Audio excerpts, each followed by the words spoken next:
রক্তাক্ত জুলাই ২০২৪-এর বৈষম্য বিরোধী ছাত্র আন্দোলন হয়ে ওঠে সরকার পতনের আন্দোলন। সাধারণ ছাত্রের সাথে রাজপথে নেমে আসে বিএনপির সকল নেতাকর্মী। ছাত্র আন্দোলনে বিএনপির অন্যান্য নেতাকর্মীর মতোই রাজপথে অন্যতম ভূমিকা রাখেন ঢাকা মহানগর দক্ষিণ ছাত্র দলের সদ্য সাধারণ সম্পাদক রহিম ভূঁইয়া। যাত্রাবাড়ি, কাজলা, শনির আখড়ার আন্দোলনে রহিম ভূঁইয়ার সাহসী অবস্থান উল্লেখযোগ্য। রক্তাক্ত জুলাই, যেহেতু জুলাই মাস চলছে, আমরা একটা বিষয় আপনার কাছে জানতে চাই। জুলাই আন্দোলন, বৈষম্য বিরোধী থেকে একটা সময় সরকার পতন, সবকিছু মিলে ওই আন্দোলনে ছাত্র দলের ব্যাপক ভূমিকা ছিল। সেই মুহূর্তে আপনি কোথায় ছিলেন? আসলে দেখুন, জুলাই আন্দোলন একটা কোটা সংস্কার আন্দোলন ছিল আমাদের।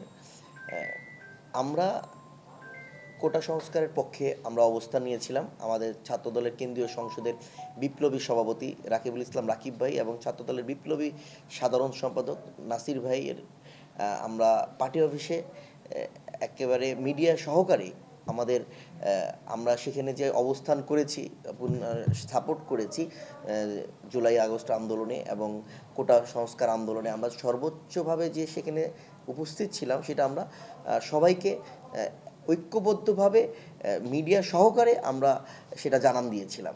সেটা সবাই জানে, সেক্ষেত্রে সেই সময় আমাদের জানি।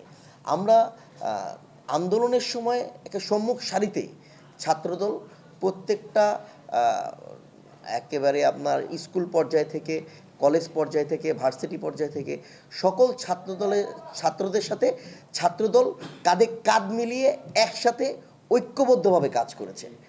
আমরা আপনাকে থেকে কয়েকটা উদাহরণ দিলে আপনারা জানতে পারবেন।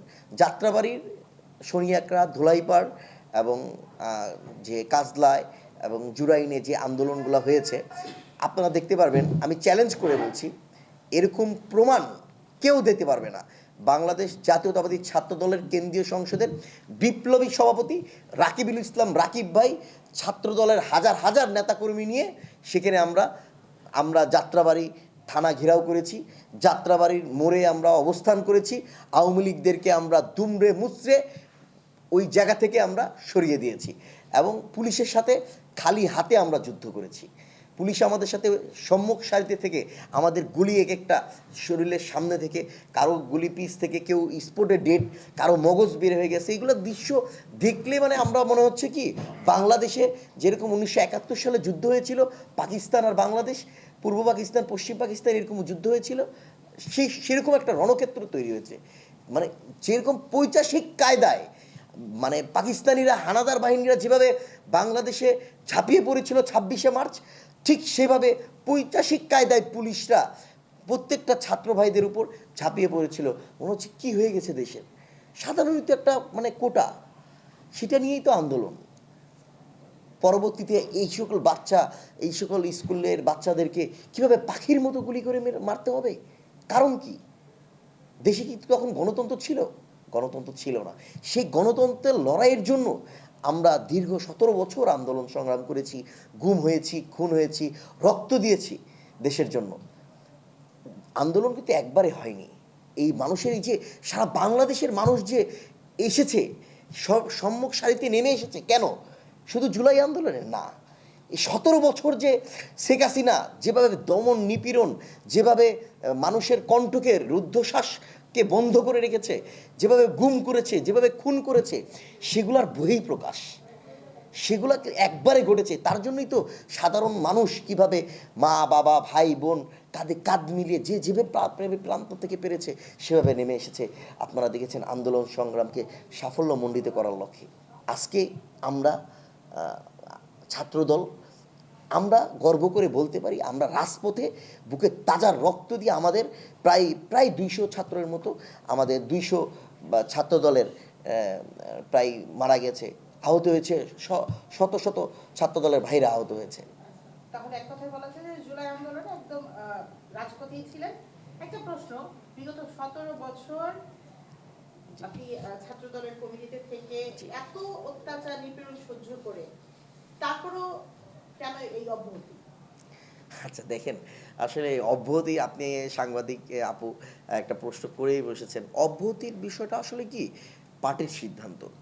আমি সবসময় পার্টির সিদ্ধান্তকে স্বাগত জানাবো, কিন্তু একটা দিক আমি আপনাদেরকে বলতে চাই, যে মিডিয়া ভাইরা আমাদেরকে 17 বছর সহযোগিতা করেছেন। আমাদের প্রত্যেকটা নেতাকর্মী অনেক কষ্ট করে আজকে এই জায়গায় এসেছে, অনেক কষ্ট করে।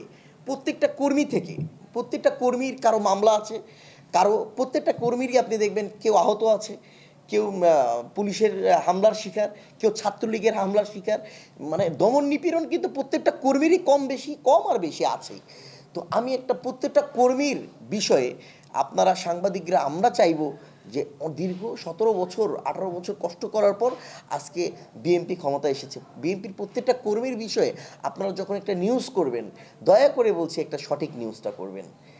আমি কিন্তু সবার আগে চ্যালেঞ্জ করেছিলাম যে সাংবাদিকটা দ্য নিউজ রিপোর্ট করেছে যে গালি দেওয়ার কারণে একটা ছেলের অব্যাহতি, ছাত্রদল নেতাকে অব্যাহতি দেওয়া হলো, সিএসএফকে নাকি এসএসএফকে মেবি। তো এখন আমি কিন্তু চ্যালেঞ্জ করলাম দ্য নিউজকে, দ্য নিউজ কিন্তু রিপোর্টটা ডিলিট করে দিল। তো ডিলিট করার পর পরবর্তীতে কিন্তু আমার এটা প্রমাণ করতে পারে নাই যে আমি গালি দিয়েছি। তো এই যে আমি নিউজটা কার বিষয়ে করলো, ছাত্রদল ঢাকা মহানগর দক্ষিণের সাধারণ সম্পাদক, যে কার বিষয়ে করতেছে, তার ডেডিকেশন কি, সে কি আসলে কি সেটা হয়েছে, সেটা কি হলো। আমাদের সবাই সিএসএফ জিএসএফ যেটাই বলুন, সবাই আমরা আমাদের প্রধানমন্ত্রীর গার্ড, আমরা অবশ্যই তাদেরকে অনার করি, আমরা তাদেরকে অবশ্যই সহযোগিতা করব। আমাদের মধ্যে যে কোনো কিছু হতে পারে, কিন্তু এখানে কোনো আমরা এতটা ইয়া না যে আমরা কারোর সাথে খারাপ ভাষায় কথা বলবো বা ইয়া করবো। আসলে দেখেন, সেদিন তো আমাদের প্রধানমন্ত্রী যাচ্ছে, প্রধানমন্ত্রী আসলে আমাদের আবেগের জায়গা, আমাদের হৃদয়ের স্পন্দন। আমরা তারেক রহমান বীরের বেশে আসবে ফিরে বাংলাদেশে, এটা আমাদের হৃদয়ের স্পন্দন। মানে এই যে স্লোগান দিয়েছে আজকে তারেক রহমান বাংলাদেশের প্রধানমন্ত্রী, এটা আমাদের স্বপ্ন, এটা আমাদের বাস্তবতে পরিণত হয়েছে, এটা আমাদের একটা আবেগের জায়গা। যখন প্রধানমন্ত্রীকে দেখি আমরা, এটা কিন্তু আমাদের একটা অন্যরকম একটা অনুভূতি সৃষ্টি হয়ে যায়, যে আমরা আন্দোলনের মাধ্যমে আমরা স্বৈরাচারী সরকারকে পতন করে আমরা একটা গণতান্ত্রিক প্রক্রিয়ায়, গণতান্ত্রিক রাষ্ট্রে একজন আমাদের মাননীয় প্রধানমন্ত্রী জনাব তারেক রহমানকে ধানের শীষের বিজয়ের মধ্যে দিয়ে বাংলাদেশের প্রধানমন্ত্রী করতে পেরেছি। এটা আমাদের একটা বিশাল পাওয়া। তো আমাদের প্রধানমন্ত্রীর গার্ডকে আমরা সর্বোচ্চ সহযোগিতা করব, আমাদের এটা তো চাই, আমরা সবসময় চাইবই। কিন্তু আমাদের মধ্যে ধাক্কাধাক্কি এগুলো এত অনাকাঙ্ক্ষিত, এত লোকের ভিড়ে একটু হতেই পারে, কিন্তু সেখানে আমাদের কোনো কেউ খারাপ ব্যবহার করে নাই, কোনো কিছু করে নাই। একটা ভুল বুঝাবুঝি, একটা মিডিয়ার, এটা একটা সম্পূর্ণ একটা মিডিয়া ট্রায়ালের শিকার আমি, মিথ্যা ভিত্তিহীন বানোয়াট। তো আমি আপনাদেরকে কাছে একটা আবারও রিকোয়েস্ট করবো আপু আপনাদের কাছে, যে আপনারা প্রত্যেকটা বিএনপি নেতাকর্মীর বিষয়ে যে কোনো রিপোর্ট করবেন, সত্য নিউজ এবং সঠিকটা করবেন, তাহলে আমাদের জন্য সুবিধা হবে, আমাদের জন্য পার্টির সাথে কাজ করতে সুবিধা হবে, কোনো ভুল বোঝাবুঝি থাকবে না। জুলাই অনেক শহীদ হয়েছে, আসলে তারা কতটুকু বিচার পাবে সে বিষয়ে একটা প্রশ্ন থাকে। আপনি যেহেতু রাজপথে ছিলেন এবং আপনি দেখেছেন যে নির্মম সত্যটা, সেক্ষেত্রে আসলে আপনি প্রশাসনের কাছে বা আপনাদের যে সরকার আছে তার কাছে কি দাবিটা জানান? দেখুন, আসলে আপনাকে মানে আমরা যেসব দৃশ্যগুলো দেখেছি, অনেক মানুষ কিন্তু এগুলো দেখেনি, অনেক মানুষ এগুলো অবজার্ভ করে নাই। ছাত্রদল প্রত্যেকটা প্রোগ্রামে, আমি আপনাকে মিডিয়ার মাধ্যমে জানাচ্ছি, বিএনপির প্রত্যেকটা প্রোগ্রাম ছাত্রদল, মানে আমরা যখন প্রোগ্রাম শুনতাম পার্টি অফিসে কখন প্রোগ্রাম হবে, সবার আগে উঠে চলে যেতাম। এবং প্রত্যেকটা প্রোগ্রামে বিএনপির সফলভাবে সাফল্যমণ্ডিত করেছে বাংলাদেশ জাতীয়তাবাদী ছাত্রদল। সকাল যে কোনো প্রোগ্রামে হতো, পার্টি অফিসে বলেন, সরোয়ার্দী উদ্যানে বলেন, ইঞ্জিনিয়ারিং ইনস্টিটিউটে বলেন, যে কোনো জায়গায় প্রোগ্রাম হতো, সকালবেলা সবার আগে সম্মুখ সারিতে থাকতো ছাত্রদল। সবার আগে যে আমরা প্রোগ্রাম সাফল্যমণ্ডিত করার লক্ষ্যে ছাত্রদল, যুবদল, স্বেচ্ছাসেবক দল, শ্রমিক দল, আমরা সবার আগে থাকতাম এবং প্রোগ্রাম সফল শেষ না করা পর্যন্ত আমরা কিন্তু আসতাম না। এমনও সিচুয়েশন গেছে, দেখবেন বৃষ্টির মধ্যে হাঁটু পর্যন্ত পানি, ওই পানির মধ্যে দাঁড়িয়ে দাঁড়িয়ে আমাদের পা সাদা হয়ে গেছে। ছাত্রদল, যুবদল, স্বেচ্ছাসেবক আমরা কিন্তু পার্টি অফিস থেকে প্রোগ্রাম শেষ না করে আসিনি।